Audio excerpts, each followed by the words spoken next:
I do believe that humanity has reached a crossroad, and I hate to exaggerate that. I don't want it to sound sensational, but I think it's true.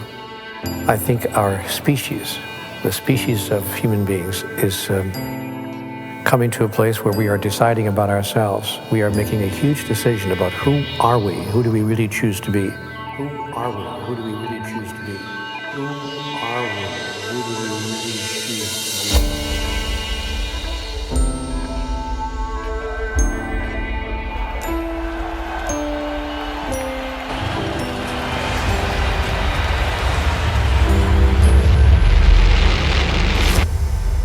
We imagine that the issue is a political issue. Then we say, well, it must be a financial problem. The problem is not political, it's not financial, and it's also, by the way, not military, obviously. Circumstances don't determine who you are, they reveal who you are. And the world that we live in now, the circumstances are changing so rapidly that we're being revealed. There's no such thing as a problem. A problem is essentially a transition.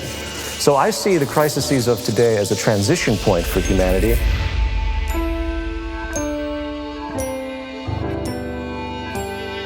Look down on the human drama and discern through your critical faculties what's going on without judging it. Just discern, what is this human drama about right now, and what role can I best play in it?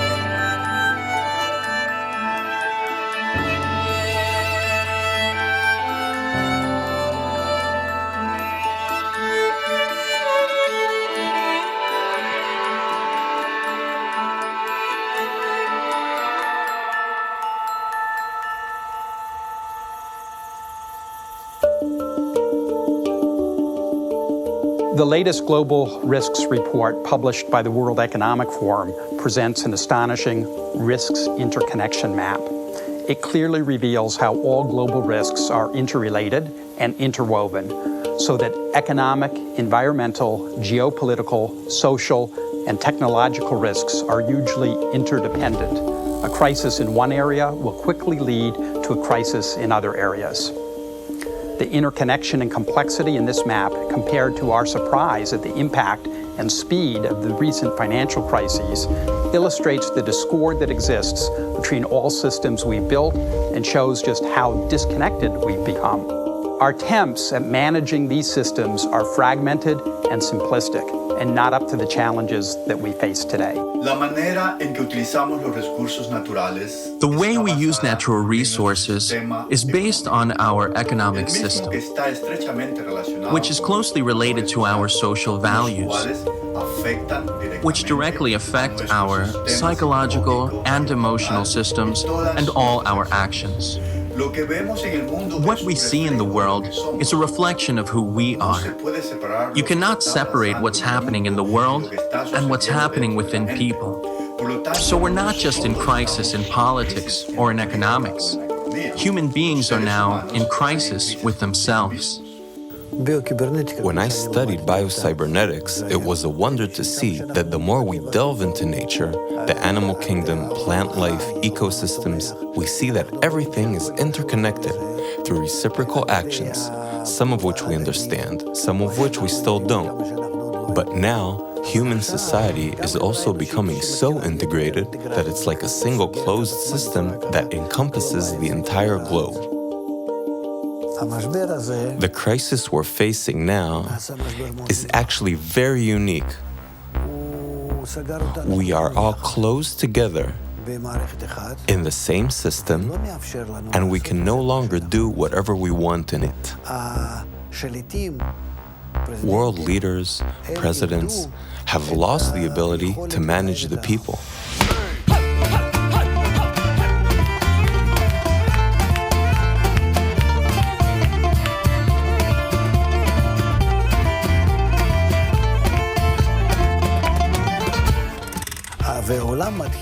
though the world began to move without any reins, but rather according to a new law of interdependence, of connection, the law that is characteristic of integral systems.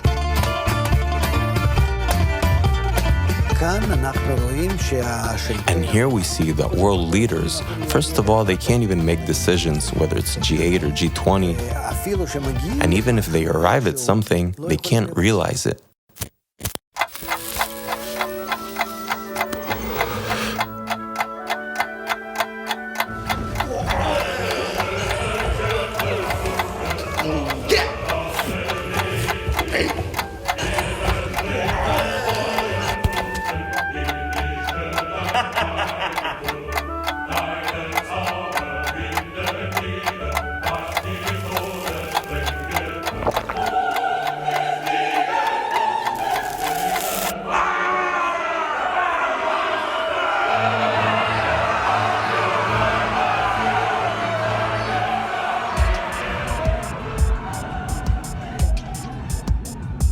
In science, we started as Newtonian physicists, and we started pretending like we are machines. That was the worldview for some time. That changed with biologists coming along. Biology gives a different view of the human being altogether. Biology says that, well, we are machines, but we are machines with competition, with survival in mind. And we fight for our survival, we compete. So our higher values are important only if they are important for survival. Outside of survival, there is no other impetus to the human being.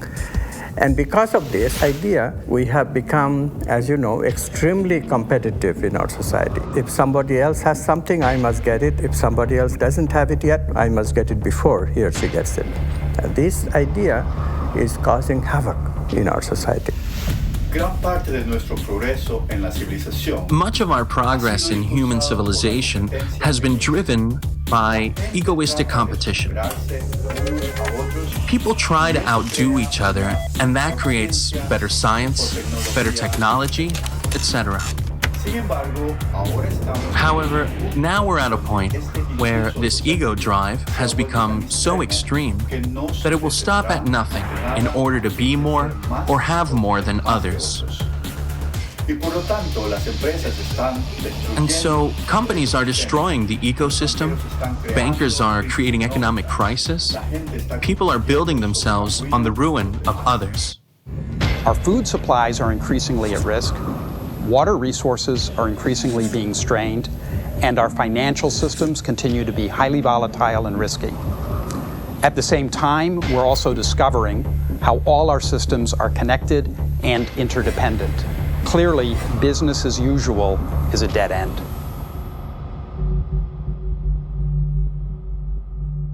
In the previous days and times, we've been involved, not exclusively, but largely, in the process of individual survival. How do I get through the day? How do I get through the week? How do I get through the month? In the 21st century, we're learning now that we can no longer concentrate on individual survival strategies, that unless we begin to coalesce those strategies and learn how we can survive collectively, that no individual is going to survive in the long run. Again, I don't want to be an alarmist, but I realize that we are facing a very critical time now. The separation theology that humanity has established through the years has created a separation cosmology. That is a cosmological way of looking at things that says everything is separate from everything else. And a separation cosmology has produced a separation sociology. That is a way of socializing with each other that says, I'm over here and you're over there, and our interests will not meet unless they do. If they do, we'll try to cooperate, but if our interests do not meet, if we have separate interests, I may just have to harm you.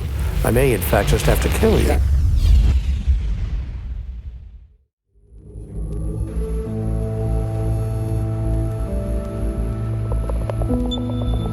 There's an old story, the grandfather who's speaking to his grandson in the lodge, and the grandson comes in and says, I had a dream last night. In the dream, there were two wolves inside fighting, and one was a black wolf and one was a white wolf. And the black wolf scared me, grandfather, and the white wolf made me feel hopeful. Which one will survive? And the grandfather said, the one you feed the most. And so to me, that is the nature of humanity, the nature of humans, is we have both. Which one we're going to feed the most is the one we're going to see in the world.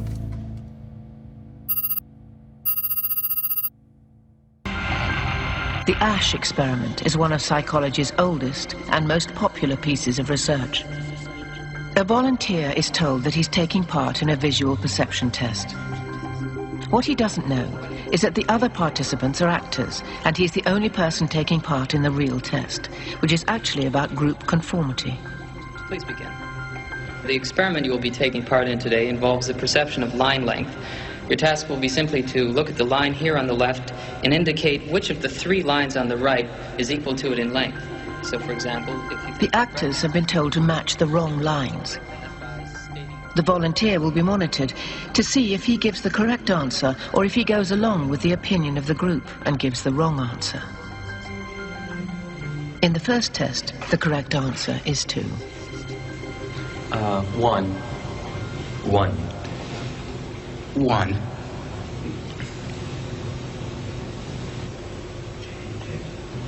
It's 2. 1. Once again, the correct answer is 2. 3. 3. 3.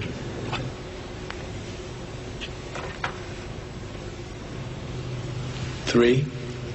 3.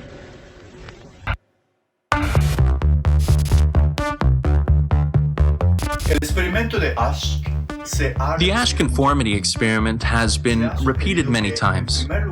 It's been suggested that, first, the distortion happens at the level of action. The subject believes the others are wrong, yet goes along with them anyway. Then it happens at the level of judgment. The subject begins to think, maybe they're seeing something I'm not seeing. And then it happens at the level of perception, which means that the subject's actual perception of what's right or wrong is distorted by the majority. Now, when you link these conclusions to what's happening in the world today, you have to ask, in what way have we been using the influence of society?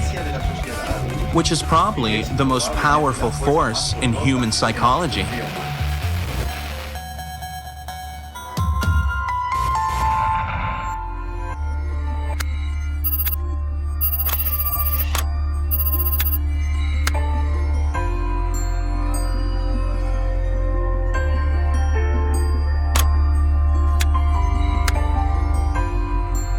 Over 40 years ago, I was cloning stem cells, and one of the first experiments just so blew my mind that it really changed the whole course of my education and my life.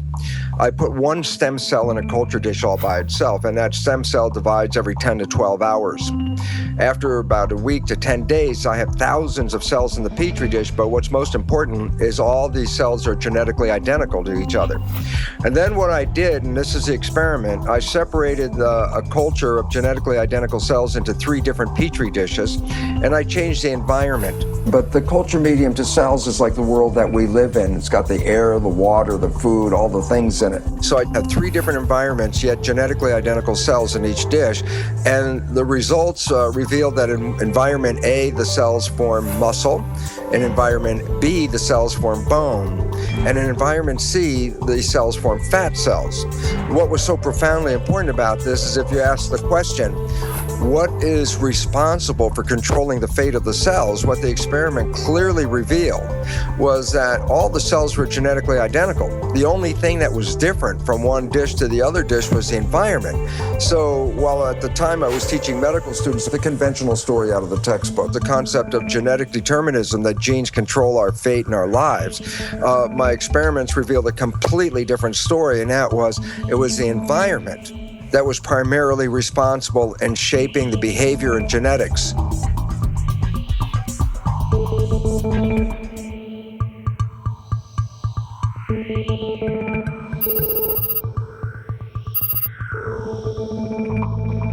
And there's new research out of Harvard Medical School about social contagion.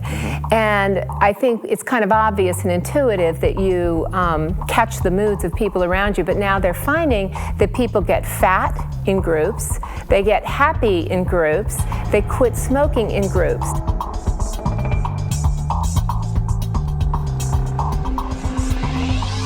Nicholas Christakis and I have been very fortunate to find a resource in the Framingham Heart Study that we never imagined we could find. They were asking people for 32 years, who are your family members? Where do you work? Where do you live? And most importantly, who are your friends? For the first time, now that we have data like this, we are able to get a bird's eye view of networks like the networks that you live in. We had some validated measures of various emotions, including happiness. And what we attempted to show, and were able to show, is that my happiness depends not just on my own actions and thoughts and behaviors, but also on the actions and thoughts and behaviors of the people to whom I'm directly connected, my friends, siblings, spouses, neighbors, coworkers, and so forth, and the people to whom they are connected, and the people even to whom they are connected. And what this finding is showing us is that it's not just behaviors that are spreading through networks, it's also these emotional states that are spreading through networks. So we think that what's spreading is this tendency to transmit ideas, these norms of behavior. You are, in fact, a social organism. You're created by your environment. There's no you and there's no me. Once you begin to think about how everything you do has been taught to you one way or another, granted, you're putting things together and you're making decisions, but your decisions are limited to the information that's been given to you and that you've learned. So I'm a walking amalgam of a social engineering, so to speak. If I see myself as separate from everything else, that I could say is incorrect. For example, everyone knows they have to breathe. Through time, people will begin to understand that their integrity is only as good as the integrity of everything else around them. So what is happening in science is really quite pathetic, and what is happening in the public at large is also equally pathetic, because what is happening is that by pretending to be something, we are becoming that something. By pretending to be something, we are becoming that something.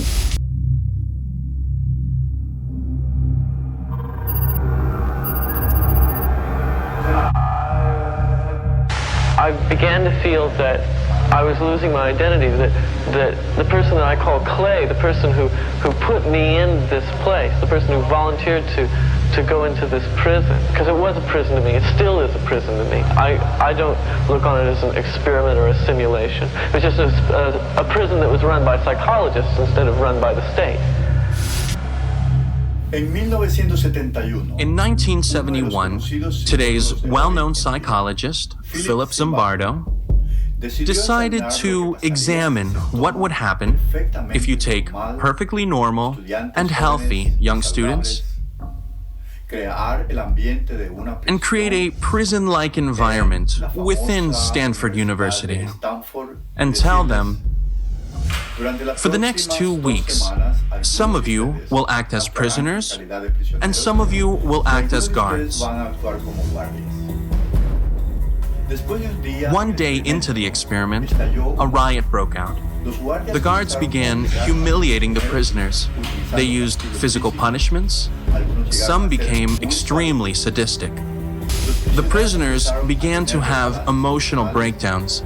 Some had to be removed from the study early, and after only 6 days, the experiment had to be completely shut down.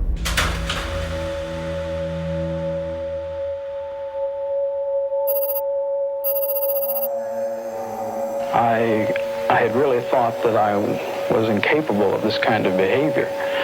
I was surprised, even I was dismayed to find out that I could really be that I could act in a manner so absolutely unaccustomed to anything I would even really dream of doing. And while I was doing it, I didn't feel any regret. I didn't feel any guilt. It was only afterwards when I began to reflect on what I had done that this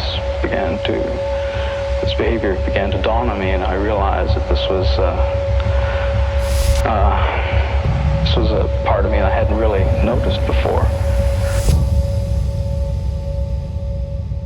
By pretending to be something, we are becoming that something. By pretending that we are mindless matter, we are just material and that's it, we are excluding the finite aspects of life. We are excluding the finite aspects of our experience.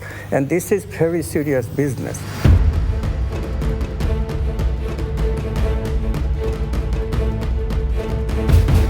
If you take Darwinian theory, which says that we're in a competition and we have to compare each other as to where we fit, and you mix that with a Newtonian vision from physics that the primacy of the universe is found in the physical structure. And then you put those two together and you say, well, how do you know where you fit in the Darwinian world? And the answer is, how much material do you own? And so, evolution of humanity since Newtonian times was to extract the material from the planet so that we could have possessions. And that the possessions then were a reflection of where we stand in the hierarchy. If you're very low in the hierarchy of human life, you have nothing. If you're very high in the hierarchy of human life, you have money and possessions and houses and toys and all these things. So then you say, well, then who suffers from all this? Well, there's great suffering at every level, whether suffering in the physical planet or in the human civilization, there's suffering all over. In order for me as a human to prove my hierarchy, I have to extract the material from the planet. So what do? I mine the planet. I rape the planet of all of its possessions so that I can hold in my hand this chunk of gold and say, see how much I am worth, where is your gold?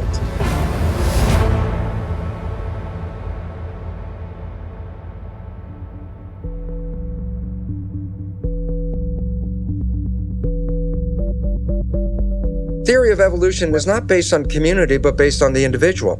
Newtonian physics said it's only the visible things that are relevant. But in a world based on quantum physics, which is based on energy, some of the things that we understand in the nature of energy are emotions and feelings, such as love and beauty. These are expressions of energy. And in a world of quantum physics, we surely emphasize more the nature of love and feelings and energy and beauty and harmony over the money and the material expressions that we look at today. And why is this important? Because then you look at the world and you say, do you want a pound of gold, or do you want to be totally in love in your life?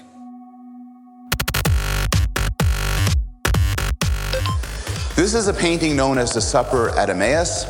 And in the 1940s, when it was thought to be painted by Johann Vermeer, it was worth millions of dollars. It was perhaps literally priceless. It was in Holland, and it was one of the most renowned paintings in Europe. People would travel through Europe to see it.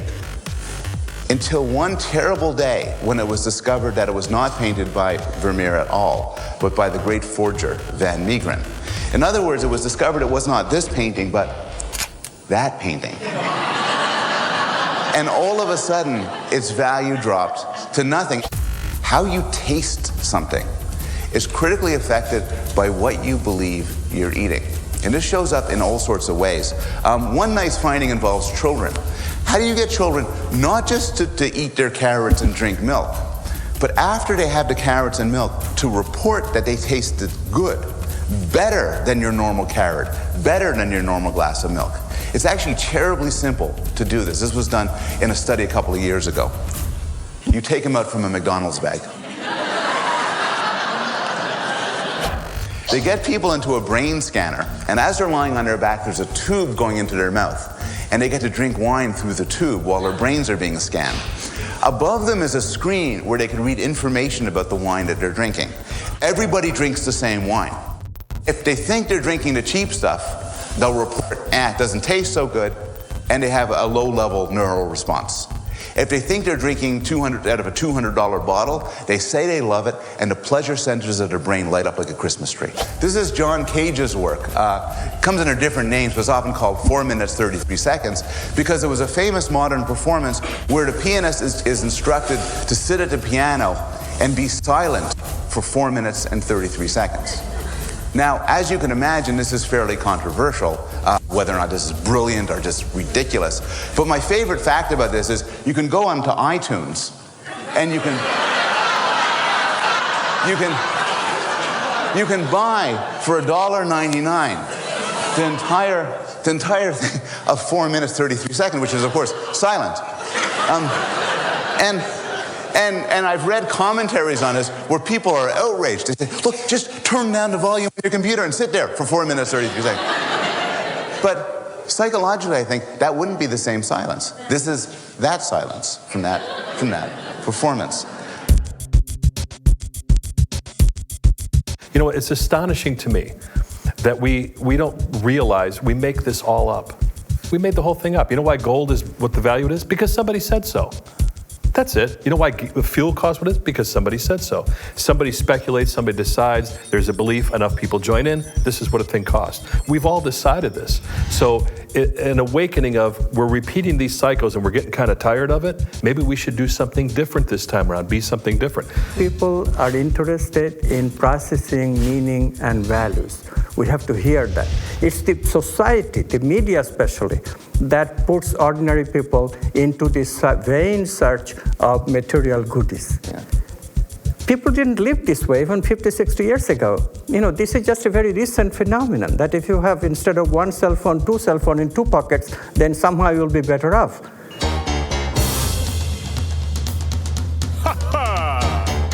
Right. I'm the king of excess. I'm the sultan of sales. I'm the boss of bargains. My credit cards, they never fail.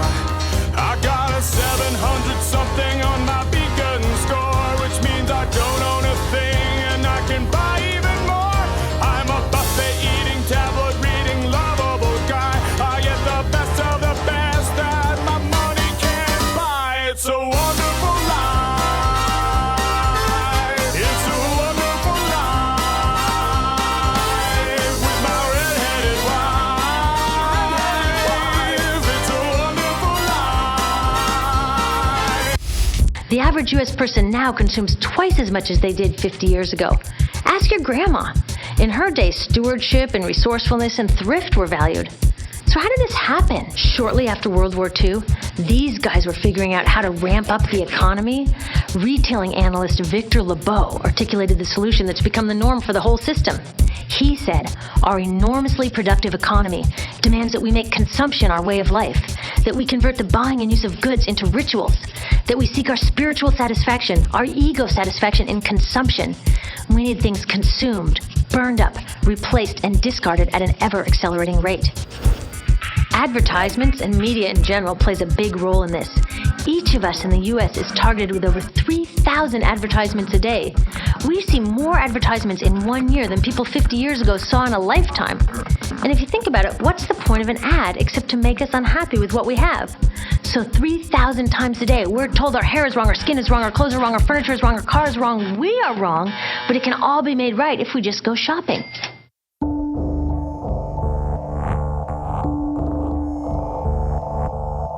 Mr. Rogers, who was the TV guy here in the United States, said the space between the television and the viewer should be sacred.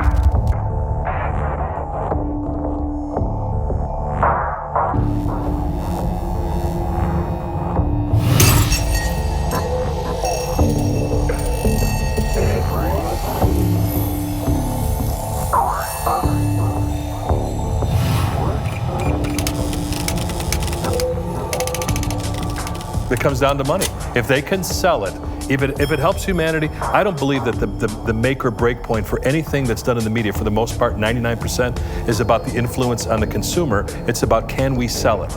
And if they could sell it and it's good for you, they'll sell it. But if they sell it and it's not good for you, they'll sell it anyway. In my world, I think that matters greatly on the impact of the listener because it changes their lives one way or the other.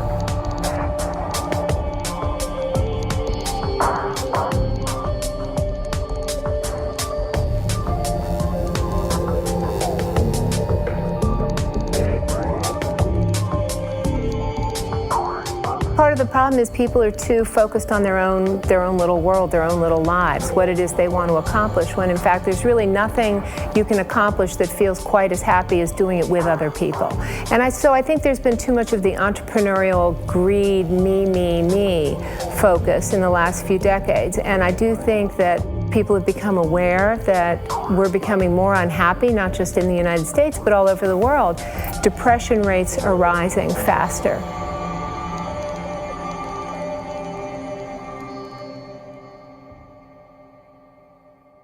I don't know that people are always aware of it until you ask powerful questions.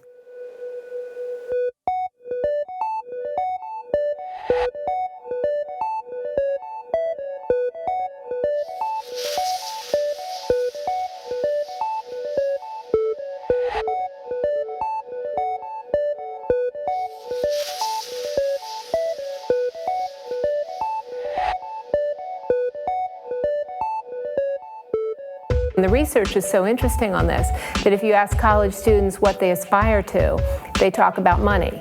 But if you ask them what the best thing was that happened to them in the last month, they mention experiences with other people. They never mention possessions. So on an intuitive level, people do understand what it is that brings them joy, but sometimes they have to find out the hard way.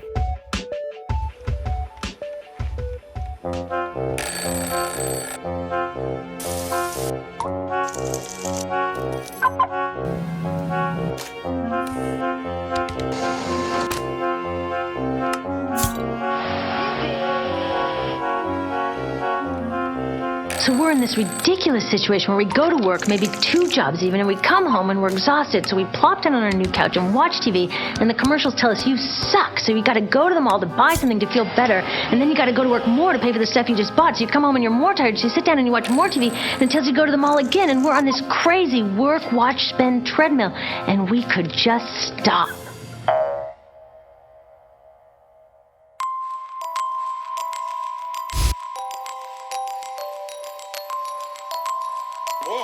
I had a question, and the question was, how much did you cut them by?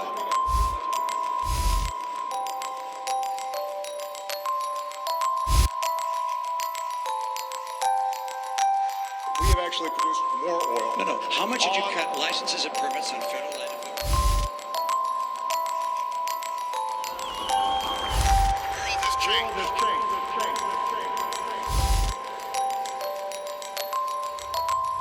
We must change with it.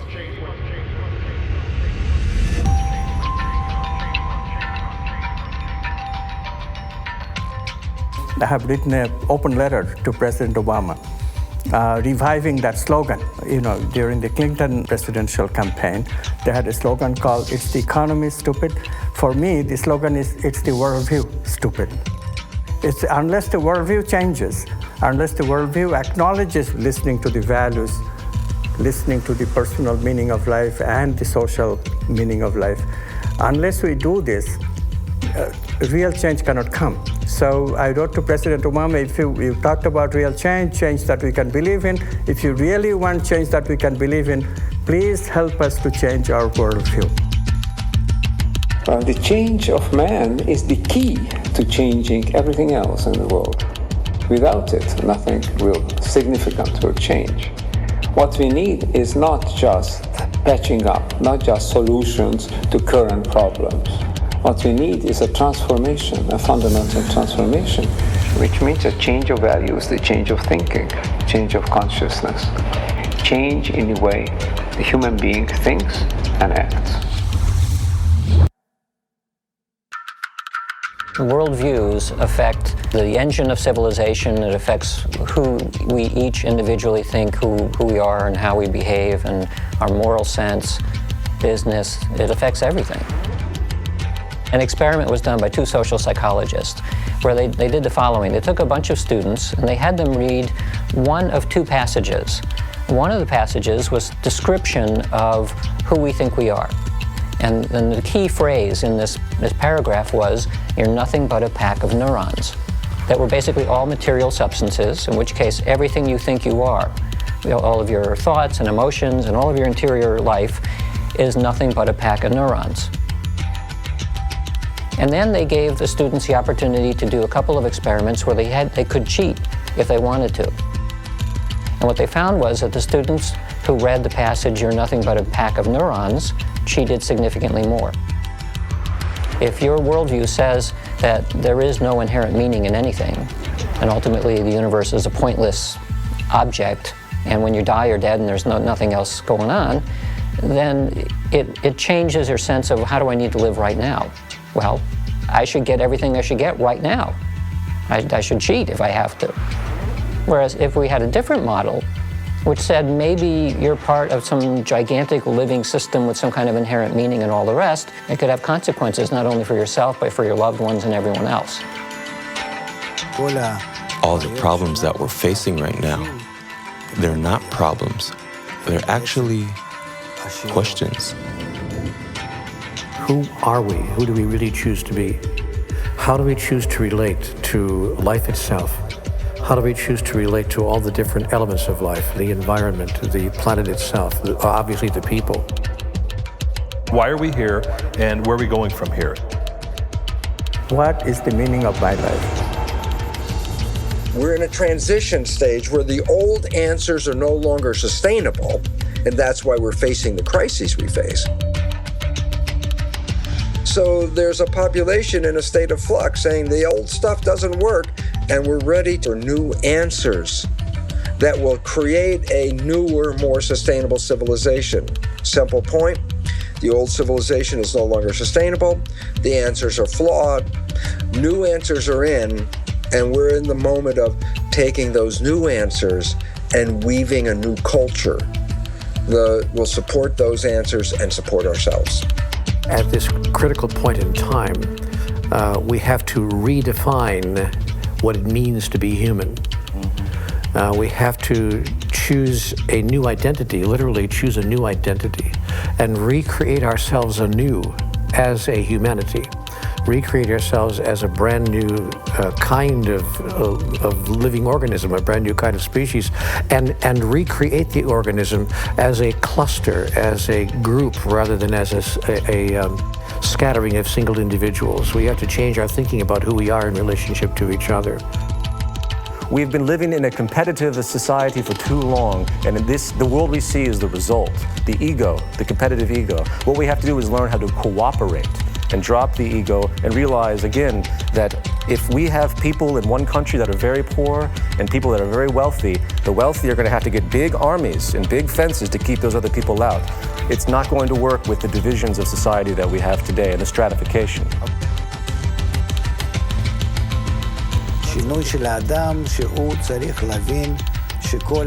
Man has to go through a change to realize that his life should be lived for the unity of mankind, and that we're all like one man and one heart, and we're sharing that desire, sharing that thought. We're on mutual connection, making mutual concessions in reciprocity, like cells of a living body.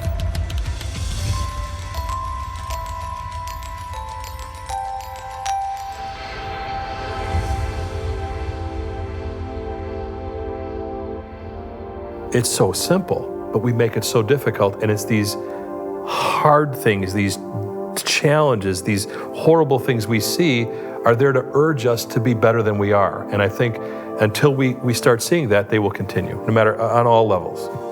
We look at our economic crisis, we look at our ecological crisis, we look at our spiritual crisis, and we say, I'm not happy, society's not happy, what's wrong with us? So that is the trigger. We have to have problems to have solutions. Problems create creativity. There's no such thing as a problem. A problem is essentially a transition. So I see the crises of today as a transition point for humanity. I see them as not necessarily something that's out of the ordinary. Again and again in nature, from the very most ancient bacteria to more recent species, they go through a juvenile phase of hostile competition to establish themselves. And then they discover the economics of cooperation. And when they find that it is cheaper and more efficient and more beneficial for everyone to feed your enemy rather than fighting them, then we are on the way to the new civilization we're all looking for. The wonderful part about nature being fractal is that we can use patterns in nature to understand other patterns that exist, because patterns repeat themselves. So now if you want to look at a pattern that's playing itself out on this planet right now that would give us insight about what is going on. So I say, look inside a caterpillar that's growing. And a caterpillar represents, let's say, 7 billion cells living under the same skin. Each cell is a citizen. And guess what? They're like people like us. They're working every day. Cells in the digestive system are taking the food and breaking it down and making products out of it. Some cells are the motility cells. Those are the cells that move the caterpillar around. The structures of like our highways with trucks and vehicles carrying materials all over the place, something like that. Cells of the immune system are taking their job of protecting the system. Respiration system is making sure fresh oxygen is being delivered. So all the cells have jobs. The caterpillar's growing. If you were in there and a reporter, you look around going, yeah, the economy is going great guns. It's growing every day. Everybody's working, full employment. This is the kind of thing we love to see. How much are we growing every day? Some percent every day. And then the caterpillar reaches a certain stage of growth. And at that stage of growth, it just stops eating. It can't take in anymore at this point. It's reaching a maximum size. Then if you're a cell inside that community, imagine what would happen. That you're on the job and all of a sudden there's less food coming in and you're a digestive cell and you say, well, man, the work is slowing down here. The factory is slowing down. Then all of a sudden it gets to such a low level that many cells get laid off of the job. Now their cell's not working. Why? There's not enough food coming in to keep them all working. And as the food shuts down, then the other jobs are affected because if there's no food, then there's no energy, and all the systems start laying off cells, and pretty soon there's massive chaos under the skin of a caterpillar. Why? The systems stop growing, the cells are out of work, nothing is evolving, and the thing is falling apart. If you were a cell in that caterpillar body at that time, you would look around and say, oh my God, our world is coming to an end. And yet, in the midst of those billions of cells, in among them are other cells that are genetically identical to them, no different. But they think differently. They respond to the signals differently. These cells have the interesting name called Imaginal cells. And these Imaginal cells come up with new visions. And what happens is, in the midst of all this chaos, when all the other cells are running around thinking the end of the world is coming, the new Imaginal cells are laying out new ideas, new visions, a new plan, a new scheme, a new way of life.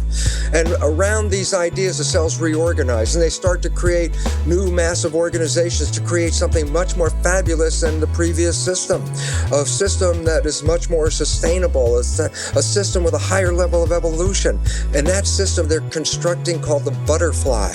So there's a transition from an old world of caterpillar with an old belief system and an old way of life that was no longer sustainable. And therefore, you have two choices in this world right now. You can retain your caterpillar status and go, oh my God, the sky is falling, and be in fear. Or you can say, the caterpillar is going, I want to build the butterfly. Why? Because if I become active and, positive in the process of building the butterfly, I'm engaged, I'm working, we're creating the future. If I sit there and bemoan the loss of the caterpillar, then I'm making myself sick and everything around me. Why? I'm not contributing to our evolution. And so, where are we? We're at the demise of the caterpillar stage of civilization and the rise of the butterfly. What we have to recognize is that all this crisis, etc., is not outside of consciousness. Mm-hmm. It is also inside of consciousness. Mm-hmm. There is a plan to this madness. Mm-hmm. If we look at biological evolution, all big evolution is preceded by a catastrophe. So this is evolution of the human being that is going on right now. From being overly concerned with the negative emotions and the rational mind to listen to the values. Love, beauty, justice, truth, goodness. We need to hear that. But how do we hear that without the pangs of suffering?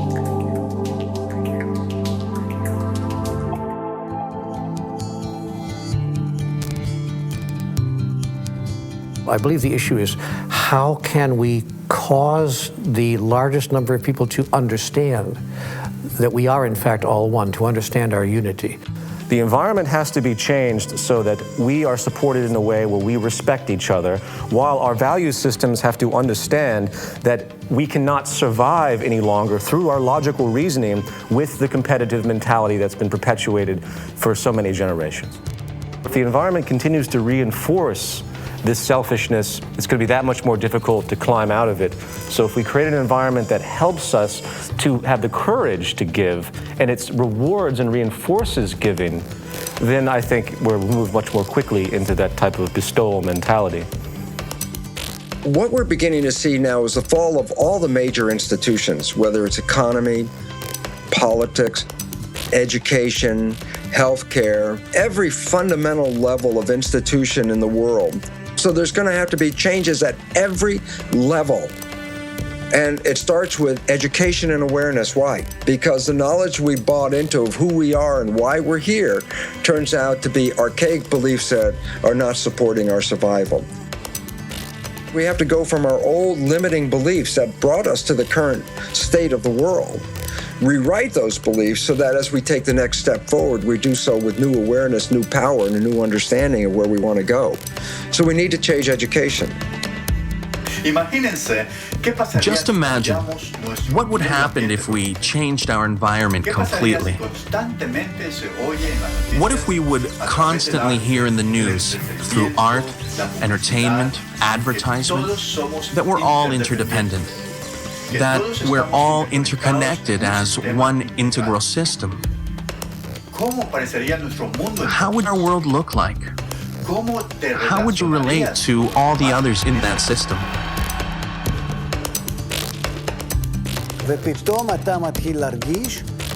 You would suddenly begin to feel that you relate to others as somewhat close to you. You will be less concerned about how do I exploit the other, how do I manipulate others, take advantage of them. You'd begin to see that the other person is somehow close to you. You'll have some affinity towards the others, like they belong to you. You'll start considering them just like you think about your children or your family. You take them into consideration when you think about doing something in life. You think, how will it affect them?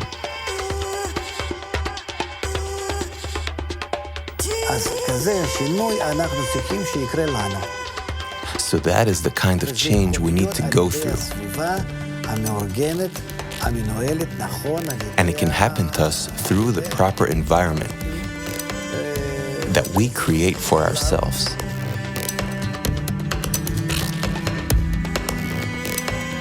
Well, we have these negative emotional brain circuits of competitiveness and greed and jealousy and anger and what have you, but we can also create a reality in which we make positive emotions for ourselves and in our relationships, and we can create positive emotional brain circuits.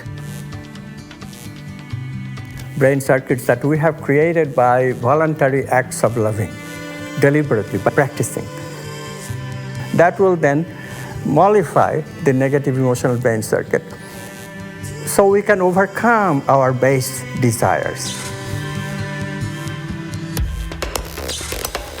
We began to think of emotions as having a kind of collective identity, as if they're emotional stampedes in human populations, a kind of a quiet riot that is just below the surface at all times.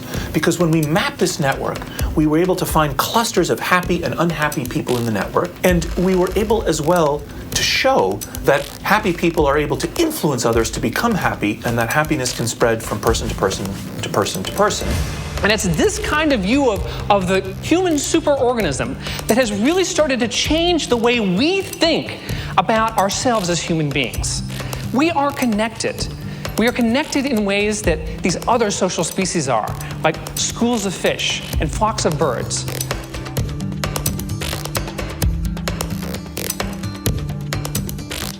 Animals have this.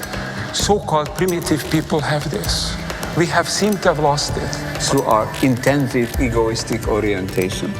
If you recover this connection, then we will behave with greater solidarity to each other. We will extend our solidarity that exists in a family. We can extend it over larger areas, ultimately to the whole human family and to the living environment.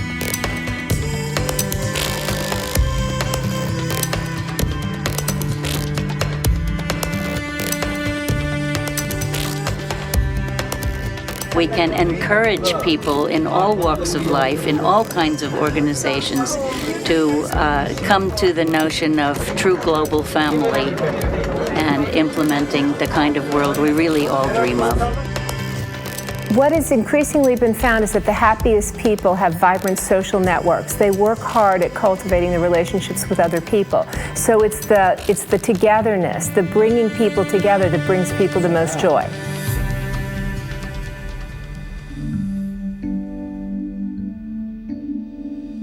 In some ways, science has always recognized that everything is always interconnected. But everything is also interdependent. And you can't study everything all at once. So science has been very good at sort of slicing up the world into little pieces and then diving deeply down each little piece, and that becomes a discipline. And it's very easy to forget that that piece actually is still connected to everything else. We conveniently forget it, which creates something which is ultimately a whole system, but it becomes fractured. It may be that some small percentage of scientists are naturally drawn to this idea of how does the thing that I'm studying fit in a larger context? And so for scientists who think about that, they eventually get to the idea of, if they push it far enough, that the universe is really just one big thing. We ask the question, why are we here as human beings? The answer is then left to something as simple and disastrously bad as, there's no reason for us to be here. We're just accidents of genetics, and therefore we could do anything we want because we weren't intended to be here in the first place. So we have a pretty big disregard to our relationship and the world around us and the nature that we live in, because we believe that organisms just got here by accident. When you look at the planet Earth, you find that we live in a very narrow zone that supports life. A perfect combination of gases in the environment, a perfect temperature and all this, and it stays constant, which has been a very unusual event of how can a planet keep a constancy in a world where everything is dynamic around it? And the answer is because nature has created one organism after another organism to keep the environment in balance and compensate for the ranges of activities that occur around us. So we keep what is called homeostasis. Very simple example is this. When the world was primarily plants, the environment, which had carbon dioxide and some oxygen in it when they first started, later became depleted of carbon dioxide, and oxygen increased because the plants were using the carbon dioxide continuously and releasing the oxygen continuously, and the balance shifted. And there was so much oxygen on this planet that the planet was flammable. So at times, lightning strikes would hit and burn up all the oxygen and burn up the planet. Life was not sustainable. So nature created a balance. And the balance was called animals. Animals breathe in oxygen and release carbon dioxide, which is the complete reverse of what the plants were doing. So why is this relevant?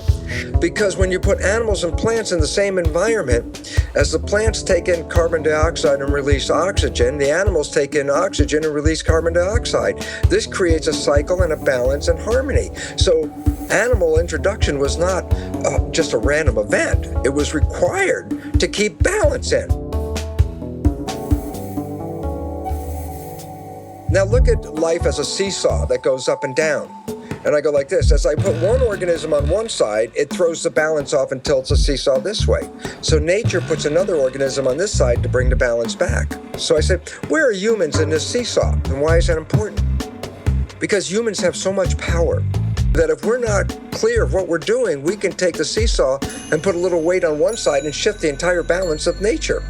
And then we have to learn to come back and shift the balance back again. Well, without our awareness of how we fit into nature, we lost sight of the fact that every other organism has been involved in keeping the environment more stable. We weren't to manipulate the environment.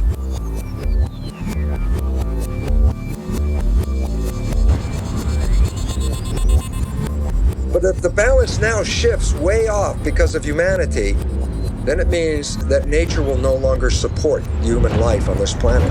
It says that we have upset the balance of the environment and are causing our own extinction. So the writing is on the wall. We have to work collectively to create harmony back in the environment.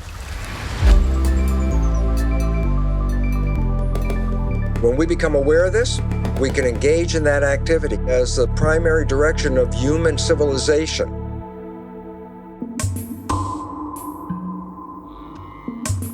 can we, as a global tribe, get our act together fast enough to be able to change our behavior, our collective behavior fast enough? There is a great potential, because it's not that if everybody has to change at the same time. What we talk about is a critical mass. You don't know how many people have to change for it to spread. But the fact is that when people begin to think differently, begin to act differently, that has an effect on others, it spreads. Scientists at RPI have found that when just 10% of the population are deeply committed to an idea, their idea will always be adopted by the majority of the society. Now, what's interesting is their mathematical model shows that it's like a spontaneous leap. That is, below 10%, there is no visible progress. However, above 10%, the idea spreads like wildfire. I don't think it's going to occur first on the whole among the leadership, neither political nor business leadership. I think there are always exceptions, and there are very enlightened political leaders, the enlightened business people. But on the whole, these people have too much stake on the present system, and they are afraid of change, because their own base of power and wealth lies in maintaining the current system. So the change has to come from elsewhere. I don't think it can come from the very poorest people. The very poorest people, maybe 2 billion people in the world, try to survive somehow. They have to get the food and the housing and the job and the healthcare and the education that is a minimum requirement. We can't expect it from that, maybe 200-300 million people who are really the wealthy and the leading classes. It has to come from those who are in between, who have a choice, who are becoming increasingly concerned, and who know that something needs to be done, and the hope is that they will wake up.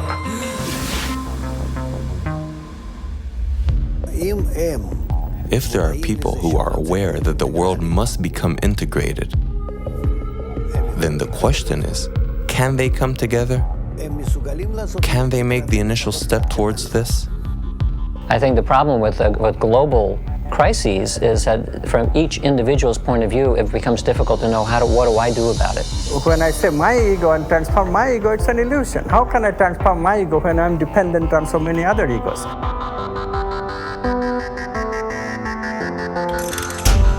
So because of the efforts of a few, changes will start occurring. How? Because the pressure, evolutionary pressure, is acting on everybody. It's just that they don't have the right context. All they need is a trigger. The trigger will be provided by this upper echelon of people who are working together to develop positive emotions. So they affect a much bigger number than is indicated by the little community that started it. So one little change in one little community can affect a much larger human community. And the interconnectedness that we have through the internet, interconnectedness of the ego, all of a sudden, without even knowing that it is doing so, will change and establish itself. And therefore, changes can come very fast.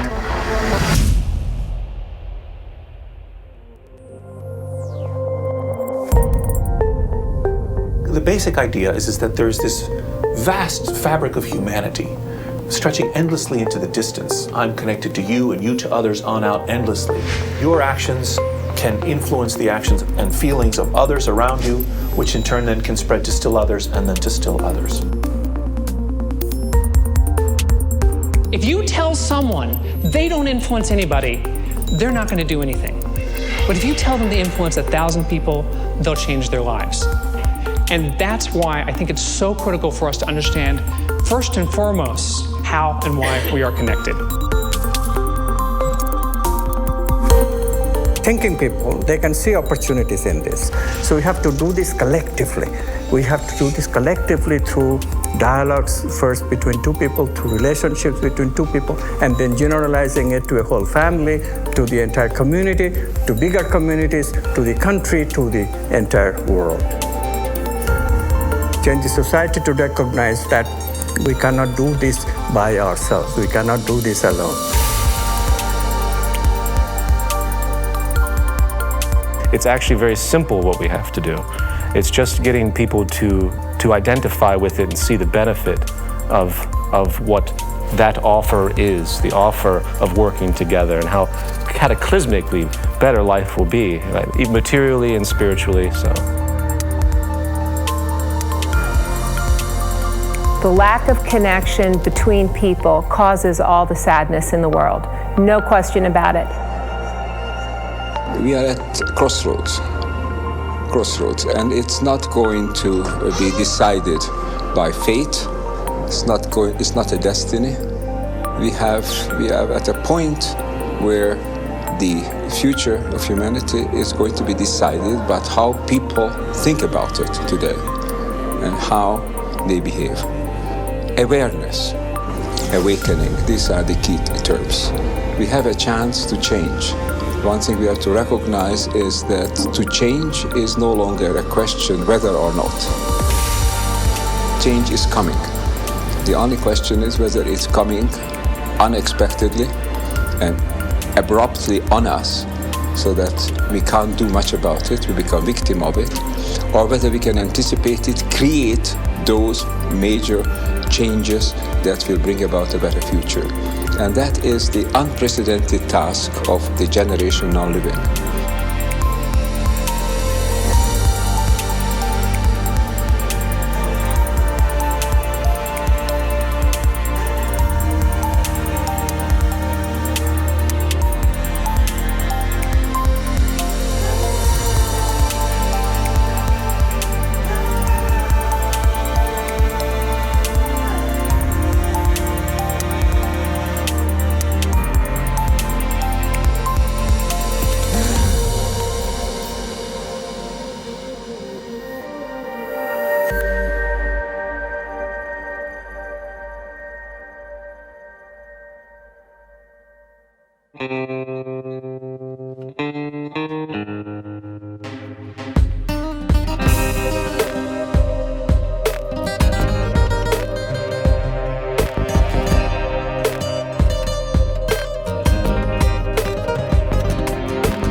For the boys and the girls, cause the way we were living don't work no more. Divided into artificial classes, rich and poor. Individual success at the cost of others. It put us here, where it's brothers killing brothers. Yeah, and then we left with lots of crying mothers. It's turned people into haters instead of lovers. It seemed egoism brought us happiness. Now everybody depressed and laughing less. Yeah. But homie, now we past this, and it's time to spread the love to the masses. And our task is to fix our glasses. Then we'll feel obliged to love everything alive. Now is the time. We got a choice, either we live or we die.